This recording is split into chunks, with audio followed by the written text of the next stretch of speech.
పద్మశాలిలది దుర్భరమైనటువంటి జీవితం. పరిస్థితి. అవును. ఇవాళ నేను మా కూతురు ఏదో ఏడాది కింద బట్టలు అమెరికాకి వెళ్ళి వచ్చి బట్టలు కొందామంటే పోచంపల్లికి పోయినాం. ఓకే. పాపం తమ్మి కడుపు అరటాకులాగా అంటకపోయింది. నేను వాళ్ళతో అడిగిన ఎంత పడుతుంది మీకు అంటే 600 పడుతుంది సార్. అంటే ఏంది పరిస్థితి? ఘోరమైన పరిస్థితి, చాలా ఘోరం. ఉరేసుకొని చచ్చిపోయిన పద్మశాలీలు చాలామంది ఉన్నారు, ఆత్మహత్యలు చేసుకున్న వాళ్ళు. ఆ వృత్తి నిర్వీర్యం అయిపోయింది.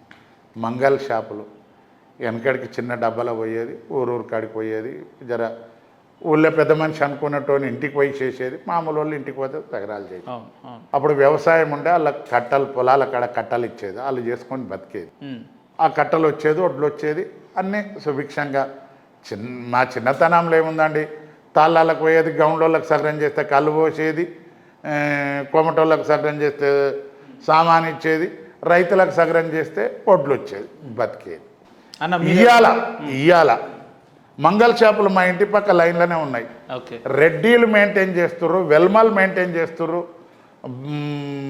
వేరే ఉన్నత కులాల వాళ్ళు కమ్మలు మెయింటైన్ కులంతో సంబంధం లేకుండా బీహారీకి వెళ్ళి బార్బర్ చేసేటోళ్ళని పట్టుకొచ్చి చేసి ఏది ఇస్తారో వాళ్ళకి జీతం వాళ్ళకి ఇస్తారు, సఫిషియెంట్గా చేస్తారు.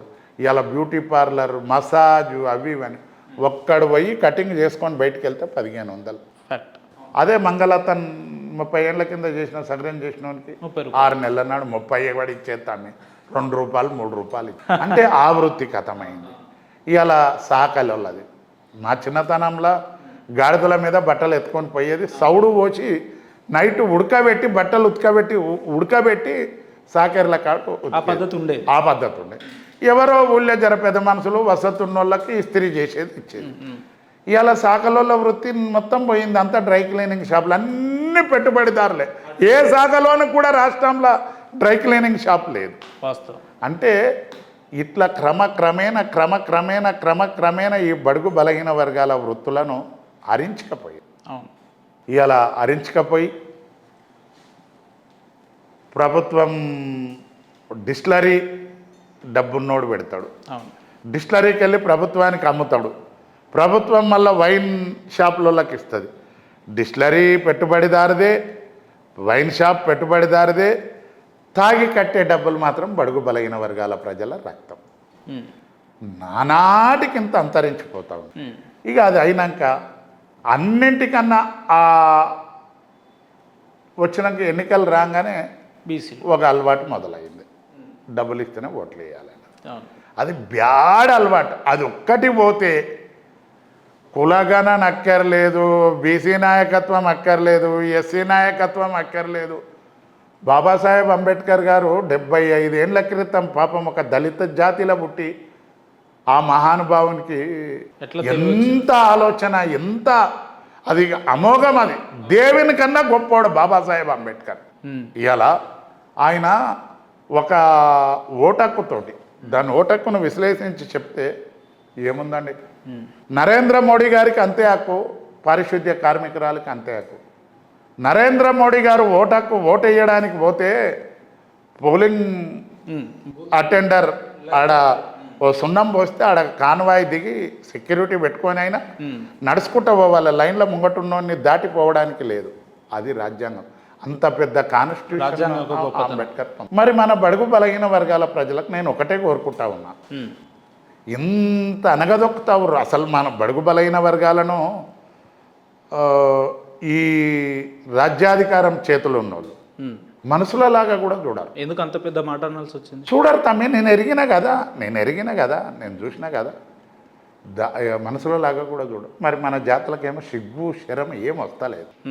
ఇలా మందకృష్ణ ఒక ఆశయం కొరకు 30 ఏళ్ళు పోరాడిండు. మన బీసీలల్లో కూడా ఎస్సీలల్లో కూడా రాజ్యాధికారానికి దూరంగా ఉన్న వర్గాల కోసం ఇంత సుదీర్ఘ పోరాటం, ఇంత నిబద్ధతో పోరాడే నాయకత్వము లేదు. దినదినానికి అది అంతరించిపోతూ ఉంది. దాంతో ఇవాళ కులగణన అని అంటే దేశంలో 2 జరుగుతూ ఉన్నాయి క్రాంతి. భారతీయ జనతా పార్టీ ఏమో మతం మీద, ఆయన మతాన్ని బూచి చూపించి భారతీయ జనతా పార్టీ రాజ్యాధికారంలో అంటే మనసులకు ఒక ఫోబియా ఒకటి క్రియేట్ చేస్తారు. అవును. మతం మీద వాళ్ళు చేసినప్పుడు నేను కూడా హిందువును, నేను కూడా మేము పక్కా ముత్తాతలతో మా వంశమే హిందువులం. మైషమ్మకు గోస్తాం, పోషమ్మకు గోస్తాం, ఎల్లమ్మకు గోస్తాం, మల్లన్నకు పండుగ చేస్తాం, బీరప్ప పండుగ చేసుకుంటాం, అన్నీ చేస్తాం హిందువులం.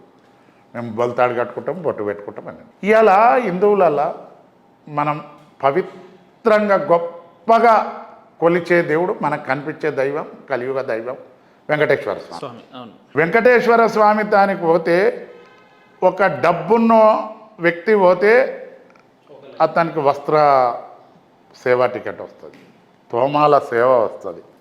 ఏ సేవ అంటే ఆ సేవ వస్తుంది. సామాన్యుడు సామాన్యుడు ఒక కార్మికుడు పోతే 6 రోజులు 4-5 రోజులు తిప్పలు పడితే 7 దర్వాజాలు ఆవల దేవుణ్ణి మొక్కుకునే అదృష్టం వస్తుంది. మరి ఎవరో కొంతమంది దుర్మార్గుల విష ప్రచారం చేస్తే ఇంకిత జ్ఞానం లేదా? అరే మీరు లుచ్చలారా, మీరు చేసేది తప్పు, మమ్మల్ని అంటరానులలాగా చూస్తున్నారు అనే నోరు కూడా లేకపోతే ఇంకెక్కడికి వెళ్ళి అయితే చెప్పండి. ఇది నిజమా కాదా చెప్పండి. ఒక సినిమా యాక్టర్ పోతే వెల్కమ్ డైరెక్ట్ దర్శనం. మరి ఇలా ఎంత సేవ చేసినా ఎవరికి అంటే హిందూ ధర్మాన్ని నేనే హిందువునే, ఇట్లా మాట్లాడితే ఎవడన్నా ఏమన్నా అంటే అనుకోని పీకుడు కాదు, వాళ్ళేం నాకు అనుకుంటే నాకేం భయం లేదు. మరి ఈ లోపాలను సరిచేసే బుద్ధి లేదా? వాళ్ళు అనుకుంటారు కొడుకులు ఎవరున్నా మేము ఇట్లా అబద్ధాలు చెప్పి, కానీ తెలివి వచ్చిన రోజు వెనకడికి భూస్వాముల మీద ఇట్లా నక్సలిజం ఎట్లా పుట్టిందో ఉగ్రవాదం బయటికి వెళ్తుంది. ఆ ఎల్లటి నాడు అధికారానికి దూరం ఉన్న వర్గాలన్నీ కూడా మిమ్మల్ని తరిమి కొట్టి అవేర్నెస్ వచ్చేది. ఎవరో చేస్తూ వచ్చేటట్లేదు, స్వయం కృషిగా అదే వచ్చే రోజు వచ్చిందా? బీసీలో ఆ రకమైన చైతన్యం వచ్చిందా? అంటే ఇప్పుడే వచ్చిందని నేను ఏమన్నాను, ఇప్పటికైనా ఇంకా రాలేదు. బీసీలో చైతన్యం ఇంకా రాలేదు. ఆ చైతన్యంలోకి అడుగులు పడుతున్నట్టు కనిపిస్తూ ఉన్నాయి. ఇక దాన్ని బీజేపీ ఆలోచన అది ఉంటే కాంగ్రెస్ పార్టీ దాన్ని ఓవర్టేక్ చేసి కులాల మీద ప్రయోగం చేయాలని కాంగ్రెస్ చూస్తుంది. భారతీయ జనతా పార్టీకి కానీ మతాలు, కాంగ్రెస్ పార్టీకి కానీ కులం మీద ఈయనకి ప్రేమ లేదు, మతం మీద ఆయనకి ప్రేమ లేదు. ఆయనకైనా అదే కుర్చీ మీద, ఈయనకైనా ఇదే కుర్చీ మీద ప్రేమతోటి ఇవి ఆలోచన చేస్తారు. ఇంట్లో బడుగు బలైన వర్గాలు అవేర్నెస్ తెచ్చుకోవాలి. ఈ జరిగే కుట్రను గమనిస్తే తప్పకుండా ఆ అడుగులు అక్కడ పడ్డట్టే. ఇంకొకటి నక్సలిజం వచ్చింది. నక్సలిజం మీన్స్ రాజ్యాధికారం కోసం, పేదలకు ఇది ప్రతిఫలాలు అందడానికి. నాది కూడా కొద్దిగా రెడికల్ మెంటాలిటీ. నక్సలిజం వెనకడికి వేరు 40-50 ఏళ్ళ కింద. ఇవాళ చట్ట వ్యతిరేక శక్తులు ఎవ్వరేమి చేసినా ప్రభుత్వం కాన్స్టిట్యూషనే అణిచివేస్తుంది. ఇవాళ ఆ చట్ట వ్యతిరేక కార్యకలాపాలకు పాల్పడితే మనుగడ సాధించలేము. ఏదున్నా డిసిప్లిన్గా ఉండాల్సిందే, ల్యాండ్ ఆర్డర్ కంట్రోల్ ఉండాల్సిందే. ఇవాళ మీకు ఎందుకు ఆ చెట్ల నుండి గుట్టల నుండి తుపాకులు పట్టి చుట్టుకున్న కొట్టి బయటకు పోయి లోపల పోయి పడడం అది కాదు కరెక్ట్.